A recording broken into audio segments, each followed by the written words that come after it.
This is Channels Television's breaking news. सुनिए doctor साहब, आप अपनी शक्ति से अधिक काम कर रहे हैं इस विषय को लेके।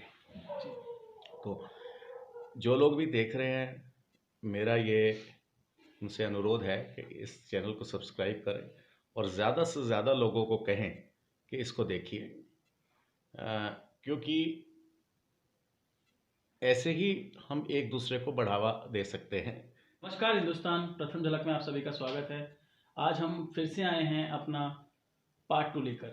आपको याद होगा कि हमने पिछले पार्ट में रवि रंजन जी से हलाल के बारे में बात की थी और अब हम बात करेंगे कि हलाल के ऊपर जो गवर्नमेंट का एक डिसीजन आया है उसको लेकर रवि जी का क्या कहना है। आइए जानते हैं रवि जी से कि गवर्नमेंट के इस डिसीजन पर रवि जी का क्या कहना है। आइए हमारे साथ। जी नमस्कार सर। राम राम, सत श्री अकाल, जय जिनेंद्र। पहले तो आपका धन्यवाद प्रथम झलक का, और डॉक्टर साहब आपका बहुत बहुत धन्यवाद जी। आपने ये मंच उपलब्ध। आप जिस डिसीजन की बात कर रहे हैं वो एपेडा ने एक सर्कुलर विड्रॉ करा है, आप उसकी बात कर रहे हैं। Agriculture produce export development authority ने जी एक सर्कुलर विड्रॉ करा है।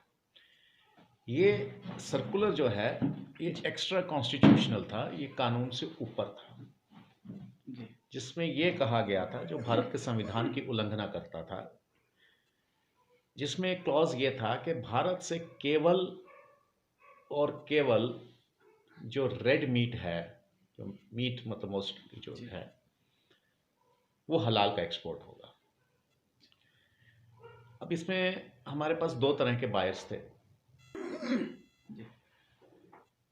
ये जो एक क्लॉज था ये भारत के संविधान से ऊपर था, उल्लंघन करता था संविधान की, और मुंह दिखाता था हमारी व्यवस्था को, और कुछ कम्युनिटीज़ को मुंह चिढ़ा रहा था, एक कम्युनिटी को फेवर कर रहा था। हमारे पास दो तरह के बायर्स हैं। एक वो जो स्ट्रिक्टली हलाल ही मांगते हैं, चलो उनकी बात समझ में आ गई कि उनके लिए हलाल, मगर ये जो था कि ये भारत सरकार की तरफ से यानी एपेडा की तरफ से जो क्लॉज था कि केवल हलाल ही एक्सपोर्ट होगा, वो अनफेयर था। ठीक है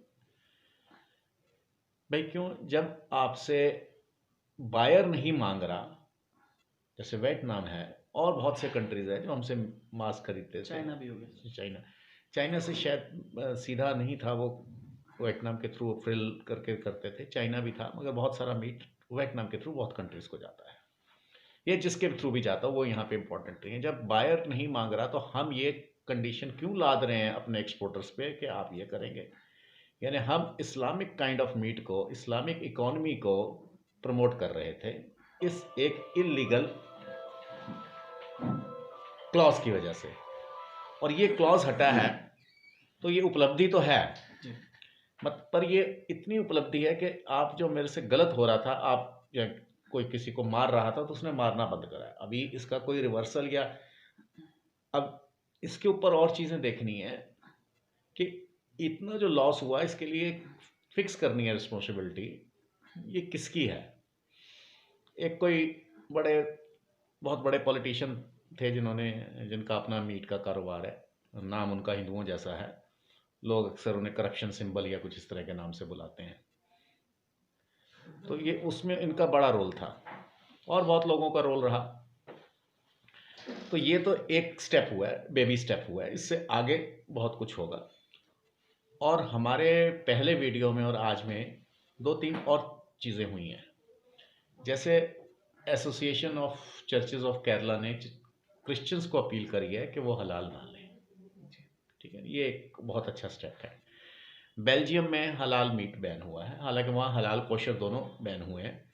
उसका रीज़न इकोनॉमिक्स नहीं है, उसका रीज़न है पेनफुल डेथ, टॉर्चरस डेथ और टू द एनिमल। हाँ, उन्होंने बोला भी है कि मतलब बेहोश कर। हाँ ठीक है, तो ये हुई है। इसी तरह कुछ कंपनीज ऐसी थीं जो हलाल सर्टिफिकेट ले रही थीं, उन्होंने लेना कस्टमर्स की डिमांड पे, इस अवेयरनेस के आने के बाद, कस्टमर्स के कहने पे उन्होंने हलाल सर्टिफिकेट लेना बंद कर दिया है। अब यहाँ पे हमारा भी दायित्व बनता है कि जब वो हलाल सर्टिफिकेट नहीं ले रही कंपनी, तो एक सेगमेंट उससे छूट रहा है बिजनेस का। तो हमारा क्या दायित्व है कि जैसे रामा डेयरी चेन्नई ने ये बंद करा, मैं उसका एग्जैक्ट नाम और वो भी आपको दे सकता हूँ, तो हमें उसको कंपनसेट करना है। 20% अगर उसका लॉस हुआ तो हम 10% तो कंपनसेट करें। तो आपने अगर घी मंगवाना ही है तो आप वहाँ से मंगवाएं, ये मेरी एक अपील है। क्योंकि जो जो कंपनियां ऐसे ऐसे आ रही हैं जो इस हलाल तंत्र से और हलाल माफिया के मुट्ठी से बाहर आ रही हैं, तो हमें भी उनको सपोर्ट करना बनता है। और ये खाली भारत में नहीं, बाहर भी बहुत सारी कंपनियां जो हैं वो हलाल सर्टिफिकेशन के एक जो नशा था या एक जो उनको, क्योंकि अब उन्हें भी नज़र आ रहा है कि हलाल इकॉनमी अब ज़्यादा नहीं चलने वाली, और मुस्लिम कंट्रीज़ को भी ये बात समझ आ रही है कि जैसे एकजुट होकर उन्होंने करा था, अब इसका रिवर्सल का टाइम आ गया है। तो हमारे को ज़रूरी कुछ ऐसी चीज़ें हैं, जैसे उसकी मेरे पास पूरी जानकारी नहीं है, जो होगी तो मैं शेयर करूँगा। कुछ जर्मनी के कुछ पार्ट्स बनते थे, वो हलाल सर्टिफाइड थे, उन्होंने मना कर दिया कंपनी ने। अब इनकी मजबूरी ये है कि वो शायद किसी मेडिकल इक्विपमेंट में आपके फील्ड में डलते हैं, वो कोई और उसको सब्स्टिट्यूट नहीं कर पाया क्योंकि मशीन्स उनकी ऑलरेडी लगी हुई हैं। तो अब इनकी, जैसे उन्होंने मजबूर किया था आप हलाल सर्टिफिकेट लेके ही करेंगे, और इस तरह की कंपनीज अगर अड़ जाती हैं कि हम नहीं लेंगे, तो अब उनकी मजबूरी हो जाएगी नॉन हलाल को लेना। ये एक अवेयरनेस, एक कॉन्शियसनेस जो हमारी जाग रही है कि इसका रिजल्ट है।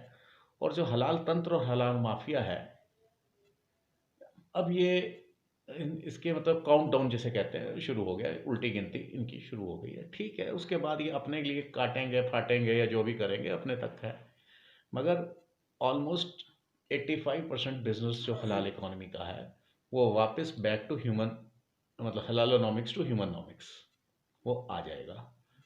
तो ये एक बहुत अच्छी शुरुआत है, और आप जैसे लोग जो लगे हुए हैं, प्रथम झलक ने बहुत इसमें साथ दिया, और आपने अवेयरनेस फैलाई, आपने प्रोग्राम्स भी करवाए, आपके मित्र थे साथ में, उन्होंने प्रोग्राम्स करवाए। तो ये अवेयरनेस एक बार दीप से दीप जलाते चलो। तो ये मशाल जो दिल्ली से चिंगारी है, ये मशाल बनी है, और ये अब विश्व भर में आग लगाएगी। सर, एक मीडिया रिपोर्ट की माने ना, तो ये जो हलाल था ये कोई गवर्नमेंट की तरफ से नहीं था। एपिडा जो आप बात कर रहे हैं, एपिडा हलाल सर्टिफिकेट नहीं देती थी जी। एपिडा खुद लेती थी, जो मेरा जी। एपिडा खुद लेती थी, एक प्राइवेट ऑर्गेनाइजेशन थी उससे।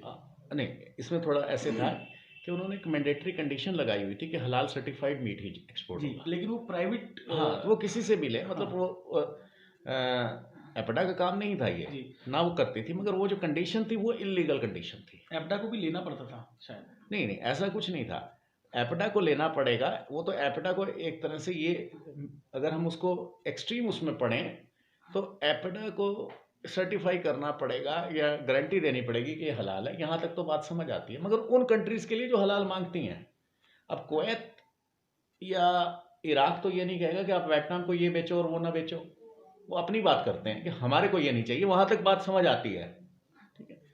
और पर हमने तो सबको ही कर दिया। क्योंकि अभी अगर आप देखते हैं तो एपिडा ने सिर्फ इतना बोला कि हलाल नहीं लगेगा, लेकिन किसी की धार्मिक आस्था को ठेस ना पहुंचाते हुए मीट काटा गया है, इस तरह से लिखा जाएगा अभी। जी जी जी, ये हम भी जो करते हैं सर्टिफाई जो हम करते हैं झटके का, उसमें भी वी राइट इट, अगर भी हो free of ritual tortures fort meat, ठीक है ना। तो ये रिचुअल टॉर्चर से बाहर आना है, चाहे वो यहूदियों के हों, मुसलमानों के हों या किसी और के हों, ये एनिमल के साथ। अब यहाँ पे फिर मैं अपनी तरफ से एक बात कहना चाहूँगा, जहाँ तक कोशर की बात है, हम उसको अच्छा नहीं मानते कि वो तड़पा के दिया जाता है, और वो हलाल पे भी है, परंतु कोशर वो आपके ऊपर लाद नहीं रहे। अगर उनकी ऐसा भावना है, जैसे मैं कहता हूँ तड़पाना, उसे वो अपना धार्मिक कर्तव्य मानते हैं, मजहबी कर्तव्य मानते हैं, और वो कर रहे हैं, तो इस पर मुझे ज़्यादा आपत्ति नहीं है। ठीक, एक हद तक आपत्ति है, क्योंकि वो मेरे ऊपर नहीं लाद रहे। मगर हलाल हमारे ऊपर लादा जा रहा है, और ये लादा जाते जाते 5 लाख करोड़ की जो इकॉनमी हो गई, तो ये इतनी बड़ी इकॉनमी क्या मुस्लिम देशों के प्रोडक्शन से हुई है? बिल्कुल सही बात है कि आप सभी को मिला के। हाँ, आप तेल को छोड़ दीजिए, उसके अलावा आज का मुस्लिम देश प्रोड्यूस क्या कर रहा है? एक सुई तक नहीं बना सकते। बिल्कुल सही बात। हवाई जहाज और रॉकेट जितने इनके यहाँ हैं वो तो सब खरीदे हुए हैं, किराए पे या दान के हैं। तो ये जो दान पे चल रहे हैं वो हमें डिक्टेट कर रहे थे। लेकिन अब काफी हद तक इस पे कंट्रोल। अब हाँ, ये एक स्टेप हुआ है। अभी रेड मीट में चिकन नहीं आता, ये नहीं, ये सारी चीज़ें आगे करनी है। और फिर मीट से रिलेटेड पोल्ट्री जो है उस पर भी हमको आना है, क्योंकि अगर हलाल मीट नहीं है तो हमको ऐसी भी कंडीशंस नहीं करनी कि वो किस पोल्ट्री से आ रहा है, उस पर कोई कंपल्शन हटवानी है। ये सारी प्रोसेस चलेगी, समय लगेगा पर ये हो जाएगा। ये तो सरकार की बात है, ये सरकार की एजेंसियों की या उनके जो इंस्टीट्यूशंस हैं उनकी बात है। मगर मैं फिर कहता हूँ, सरकार, कोर्ट, एडमिनिस्ट्रेशन, इन सबसे ज़्यादा जिम्मेदारी और सबसे ज़्यादा शक्ति मेरे पास है, आपके पास है, जनता के पास है। हम अगर उसको नहीं खरीदते तो टोटल वर्ल्ड की और लगभग भारत की भी यही परसेंटेज बैठती है। मुस्लिम्स की बाइंग कैपेसिटी 85% नहीं है, 85% नॉन मुस्लिम्स की है, 15% मुस्लिम्स की है। वो अपने लिए खरीदें, अपने लिए करें। हम उनको डंडा मार के नहीं कहेंगे कि आप ऐसे करो और ऐसे ना करो। अपने घर के अंदर क्या खा रहा है, क्या नहीं खा रहा। समस्या यहाँ पे है, जो हलाल होता है उसमें एम्प्लॉयमेंट अपॉर्चुनिटीज़ और बिजनेस अपॉर्चुनिटीज़ केवल मुसलमानों के लिए हैं या उनके लिए एक्स्ट्रा ऑर्डिनरी हैं या प्रेफरेंस है जी। पर जब बेचा जाता है तो सबको बेचा जाता है। तो सबकी जेब से निकाल के केवल एक समुदाय को क्यों दिया जाए? ये बेसिक क्वेश्चन ये है। और फिर वो जो सर्टिफाइंग एजेंसीज हैं उनका क्या रोल है, ये मैंने पहले भी पिछले वीडियो में बताया था। वो जहाँ पैसा यूज़ कर रही हैं, अब तो ये है साहब के ई सतयुग आ गया है, ठीक है ना। आप नेट पे अभी देख लेंगे, जैसे सतयुग में आप सोचते थे तो अब सत्य पता लग जाता था, कोई झूठ बोलता था तो गांव में पता लग जाता था, वगैरह वगैरह ये चीज़ें थी। तो आज भी अभी पता लग जाएगा कि क्या है स्टेटिस्टिक्स। तो इतना बड़ा हम उनको क्यों दें? और वो क्लियरली बोल रहे हैं उसके ये पैसा हम इस्लाम की बढ़ोतरी के लिए लगाएंगे और हम टेररिस्ट को प्रोटेक्ट करने के लिए लगाएंगे, जिन्हें जो इनोसेंट को टेररिस्ट कहा शायद जाता है। आपने पिछली मीटिंग में ये बताया भी था जी। कि दिल्ली में कोई ऐसी संस्था है। हाँ, दिल्ली में ऐसी संस्थाएं और बहुत सारी संस्थाएं। अभी एक का मैं यहीं पे शायद कुछ कागज़ पढ़े हों उनके, उन्होंने बड़ा क्लियरली इस पे लिखा हुआ है। हाँ, ये शायद हलाल इंडिया या ऐसा संस्था है ये, तो कह रहे नहीं ये नहीं है। तो ये जो संस्थाएं हैं, ये जो धन एकत्रित करती हैं गैर मुसलमानों से, वो इस्लाम की बढ़ोतरी के लिए लगाती हैं। तो आपने इस्लाम की बढ़ोतरी के लगाना है तो मुसलमानों से लो। और वो ना केवल गैर मुसलमानों से लेती हैं, वो गलत जगह यूज़ हो रहा है गैर कानूनी तौर पे टेररिज्म के लिए, तो वो और ज़्यादा गलत है। वो धन चाहे मुसलमान से लिया जाए, चाहे हिंदू से लिया जाए, चाहे किसी से लिया जाए, अगर वो गलत जगह इस्तेमाल हो रहा है तो सरकार को कुछ देखना पड़ेगा, करना पड़ेगा। ये मान सकता हूँ कि जो वर्तमान में सरकार है, तो क्या ये हिंदुओं के पक्ष में है या कुछ हलाल को लेकर इन्होंने सख्ती से कदम उठाया है, या क्या मान सकते हैं सरकार को लेकर, इसकी क्या मानसिकता हम देखते हैं? देखिए, अगर मैं कुछ समय पहले आपसे ये आप मुझसे ये सवाल करते तो मैं कहता ए और बी में कोई फ़र्क नहीं है। जी। कुछ समय पहले से जो सरकार ने जैसा करा तो उसमें मेरा मत ये था, they are going good but not enough. अच्छा कर रहे हैं पर उतना नहीं कर रहे जितना इनको करना चाहिए। आगे जो मुझे नज़र आ रहा है, they will be doing good and enough. समय लगता है, सरकारों की अपनी पॉलिसी हैं, ओवरनाइट नहीं बदल सकती, या कोई ऐसा नहीं है कि प्रधानमंत्री या मंत्री फ़ोन पे पॉलिसी बदल देगा। उसके लिए एक प्रोसेस होता है, तो ये एक बहुत बड़ा हर्डल था जो हटा है।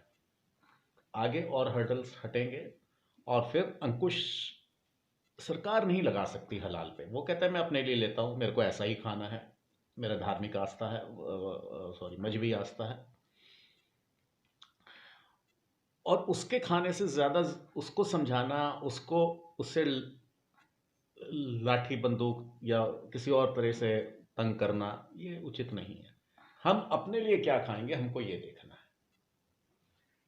जी, तो ये इसने मतलब गवर्नमेंट ने आकर, या आप कह लीजिए इस फैसले ने एक तरह से हमें धार्मिक आज़ादी हाँ जी जी मिल गई है हम गई लोगों है। को, ठीक है, कि हम अब ये नहीं है कि हमें ज़रूरी है वही वही खाना, खाना है तो अब मैंडेटरी नहीं है जी। वो। जैसे साउथ दिल्ली म्यूनिसिपल कॉरपोरेशन ने कि मेयर, पूर्व मेयर और जिन लोगों ने, हमारे साथियों ने उनसे इस बात को उठाया बार बार, और जिस जिन कॉरपोरेशन के जिन मेंबर्स ने उठाया उनका धन्यवाद। और आज ये साउथ दिल्ली म्यूनिसिपल कॉरपोरेशन ने एक लीड ले ली है। उन्होंने मैंडेटरी कर दिया कि आपको डिस्प्ले करना पड़ेगा, आप झटका दे रहे हैं कि हलाल दे रहे हैं। ये किन पर किया है सर?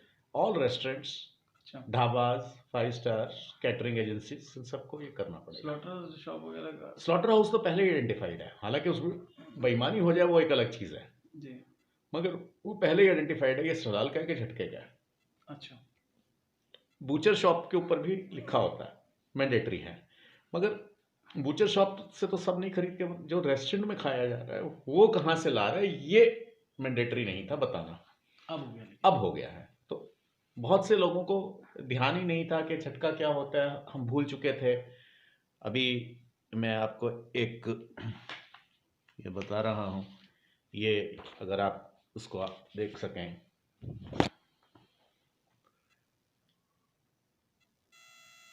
ठीक है ये? अब मैं अभी इसका बताता हूँ, इस कागज़ को। ये एक कागज़ का टुकड़ा नहीं है, ये एक हमारे लिए आदेश है। जी ये शिवराज पाटिल जी को जी लिखा गया था उस समय गृह मंत्री को। जी, 2010 में, एक में जी, और ये 2007 सात में, सात में, ठीक है जी। जी और ये लिखने वाले कौन थे? ये अकाल तख्त की तरफ से एक रहत मर्यादा इशू हुई थी कि आप ये लेबल लगाइए, ठीक है जी, किस चीज़ का लेबल? ये झटका है या हलाल है, क्योंकि सिख रहत मर्यादा के अनुसार सिख हलाल नहीं खा सकते। तो ये जो अवतार सिंह जी ने लेटर लिखी थी, जिसको उस समय ध्यान नहीं दिया गया था, ठीक है, तो ये एक बहुत बड़ा निर्णय हुआ। यानी 2007 से लेके और दो ये एक सर्कुलर नहीं है, ये एक लेटर नहीं लिखे गए भारत सरकार को, ये तो आज़ादी से पहले लिखी गई है। उसके लिए आज के मैं पॉलिटिशियंस पे मैं कुछ नहीं कहना चाहूँगा, मगर उस समय पंजाब में अकाली दल और कांग्रेस ने, इन दोनों ने एक बड़ी एजिटेशन करी थी, और उसमें हिंदू महासभा, मतलब उस अक्रॉस द पार्टी लाइन के उस समय भी कि हर जगह झटका सर्व होना चाहिए, डिस्प्ले करना चाहिए। ये उस समय मैं 1935-34 की बात बता रहा हूँ, हालांकि आज हम उसको भूल चुके हैं। तो ये कोई पहली बार नहीं है, ये सिक्खी का हिस्सा है, रहत मर्यादा कोड ऑफ कंडक्ट है। तो ये मेरे को पता ही नहीं कि हम क्या खा रहे हैं। तो ये बहुत एक अच्छा वेलकम स्टेप है कि कम से कम साउथ दिल्ली ने ये तो फिक्स कर दिया। और ये साउथ दिल्ली म्यूनिसिपैलिटी जो है, इसको देख के बाकी दिल्ली की म्यूनिसिपैलिटीज भी कर रही हैं, उनसे भी बातचीत हो रही है, और ये दुनिया भर में होगा, क्योंकि अब ये चिंगारी जो है, ये मशाल जो है, ये प्रकाश देगी पूरी दुनिया को, जो आपके प्रयत्न से शुरू हुआ दिल्ली से। और ये बहुत जल्दी आपको और अच्छी अच्छी न्यूज़ मिलेंगी, देश से भी विदेश से भी। थोड़ा सा क्षमा चाहता हूँ थोड़े। और जहाँ तक आपकी बात है पर्सनली डॉक्टर साहब, आप अपनी शक्ति से अधिक काम कर रहे हैं इस विषय को लेके। तो जो लोग भी देख रहे हैं, मेरा ये उनसे अनुरोध है कि इस चैनल को सब्सक्राइब करें और ज़्यादा से ज़्यादा लोगों को कहें कि इसको देखिए, क्योंकि ऐसे ही हम एक दूसरे को बढ़ावा दे सकते हैं। जैसे कि मैं अभी वो जो कंपनीज जिन्होंने हलाल सर्टिफिकेट लेना बंद कर दिया है उनको भी हमको बढ़ावा देना है। तो ये 2021 बहुत सारे शुभ समाचार ला रहे हैं। अब इसको तो अंग्रेजी सर, जैसे अंग्रेजी, हाँ। आज गुरु पर्व भी है, तो गुरु पर्व पर हमारे दर्शकों को कुछ संदेश देना चाहेंगे आप थोड़ा सा? देखिए, अगर हम गुरु का आदेश मानते हैं जी, तो हम झटका ही खाएंगे, हम हलाल नहीं खा सकते। जो भाई नहीं खाते उनकी बात नहीं कर रहा, ठीक है, अगर आप खाते हैं तो। और दूसरी बात, हलाल फिर वही है कि हलाल कम से कम दूसरी चीज़ों पे जो है उसको छोड़ दीजिए, क्योंकि हलाल, मैं फिर ये कह रहा हूँ बार बार, मांस से ज़्यादा, मांसाहारी से ज़्यादा शाकाहारी को घातक है। क्योंकि मांसाहारी के पास एक स्कोप है, एक उसके पास चांस है कि वो मांस छोड़ दे अगर उसको हलाल ही खाया मजबूर किया जा रहा है। परंतु शाकाहारी का, यानी जब शाकाहार में ये चीज़ें आ रही हैं, आटे में, दाल में, चावल में, पानी में, तो ये सब हम नहीं छोड़ सकते। मांस छोड़ सकते हैं, मांस छोड़ के पूरी ज़िंदगी रह सकते हैं, मगर पानी तो हम कुछ घंटे नहीं छोड़ सकते। ऑक्सीजन सिलेंडर हम कैसे छोड़ देंगे?